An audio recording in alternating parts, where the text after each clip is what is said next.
Chapter 11. That night, Cinder stirred in her sleep. When Spyro had returned, he didn't say anything about what had gone on while he was with Ember. All he said was that he was tired and needed to sleep, leaving Cinder on her own for the rest of the day. There was something going on and Cinder wanted to know what it was. She had gone to bed early before it was even dark, which proved to be a mistake since she was having trouble staying asleep. Cinder opened her eyes. It was dark out at last. She got up and walked out to her balcony. The moon was just a sliver in the sky, but it covered the landscape with a pale outline. She hadn't been there long when she heard the flutter of wings below her. She peered over the edge to see Spyro launch off his balcony 2 levels down from hers. A moment later, Ember took off after him. Cinder squinted at them. What are they up to? She sprang over to the railing and glided after them, not making a single sound. Spyro and Ember glided over the far wall and out across the hillside. As they reached the edge of the forest, they spotted a pair of crimson eyes staring at them from the edge of the trees. "You came!" Dragon chirped excitedly and stepped out into the open. Cinder squinted at the dragon from her hiding spot several yards away. She had never seen a dragon like that one before. The more she stared at the beast, the more her gut churned. Something about the beast seemed off. As silently as she arrived, she slid back towards the castle. "Are we all set to go?" Spyro asked. "Yes!" The dragon waited for Spyro to take the lead. As soon as Spyro had his back turned, the green dragon attacked. He sprang upon Spyro with lightning speed and sank his fangs into the base of Spyro's neck. The purple dragon gave a shriek and fell to the ground. "What are you doing?" Ember cried. "I am taking this one with me." The dragon's red eyes glistened in the night. "And if I have anything to say about it..." Ember bared teeth and sprang for the dragon. The beast swept a wing over her and dodged. Ember hit the ground and turned to try again. The dragon spun around and connected the side of his tail with Ember's head. The dragon screamed as she was flung into a tree. She hit the ground hard and tried to get up, but the shock was too much for her to move. The dragon leaned over and curled his lips into an evil sneer. "Thank you for your help," was all it said. Ember watched helplessly as the dragon bent down and grabbed Spyro up in his jaws before taking off into the night. Cinder tapped on the doorway to Pterodor's chamber. Guardian snored as he woke from sleep. "Cinder, what are you doing up in the cellar?" He yawned as he rose to his feet. "I'm sorry," Cinder apologized. She felt somewhat guilty about going to Pterodor about this. It felt almost as if she were channeling at Spyro and Ember. "I couldn't sleep and..." Her voice short off as her head drooped. "Is something wrong?" "I don't know," Cinder replied. "I just followed Spyro and Ember out into the hills after seeing them sneak out together." Earlier, Ember had mentioned something about someone she met needing help, but since it was late, I decided to follow them just in case.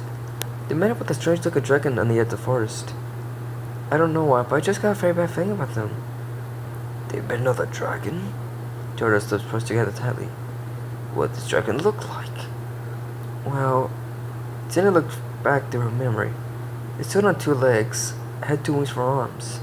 It also had red eyes and a pair of fangs that came from its lower lip. "By the ancients!" Pterodor growled and made for the door. He didn't look at Cinder out the way as he went. "What's going on?" Cinder called after him and had to fly to keep up. "I don't understand." "Just stay with me for a little longer, Cinder," Pterodor ordered. Dragon stayed as she told and followed him down to the library. Pterodor searched frantically up and down the aisles until at last he found the book he was looking for. He yanked it down and did his best to speed through the pages without straining them with his claws. When he stopped, Cinder gasped. "That's him! That's the dragon!" The guardian growled. "That's just what I feared. There's no dragon, Cinder." "What?" "That creature's a wyvern. They resemble dragons in their appearance, except for the obvious ones such as the fangs, 2 legs and wings for arms as you described earlier. And also they were very venomous." Cinder's heart nearly stopped. "They live in the deepest parts of the cheddar forest, away from prying eyes. The bodies are capable of housing more than one type of toxin." He pointed to the beast's fangs. "If you were to get bitten, the toxin fangs will paralyze you as well as take you out. And this," he pointed to the scorpion-like barb on the tip of the tail. "This poison will surely kill you."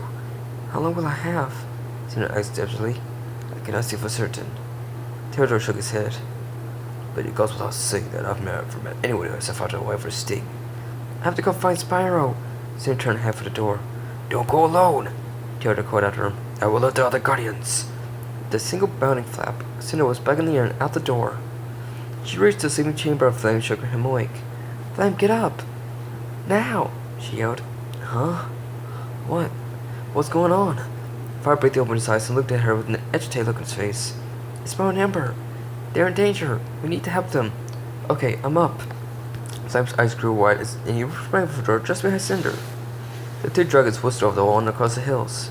This is where I last saw them. Cinder caught back over her shoulder. Tell me if you see anything. Ember! Flame cried, dove to the ground.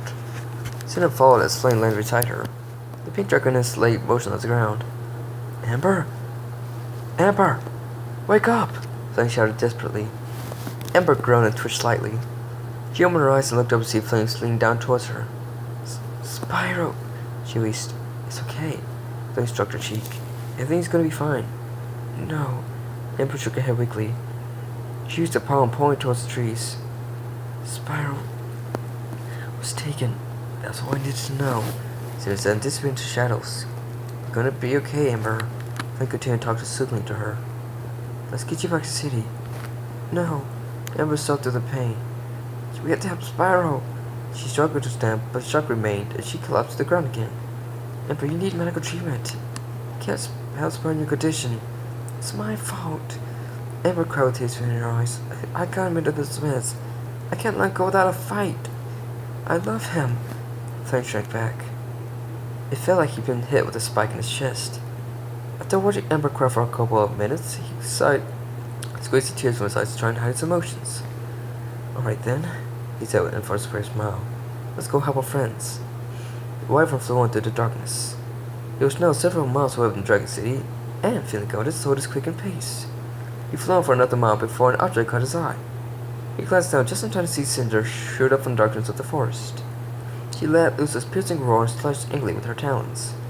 She managed to rake the wyvern's face as well as leave a gash along its exposed chest with her tail blade.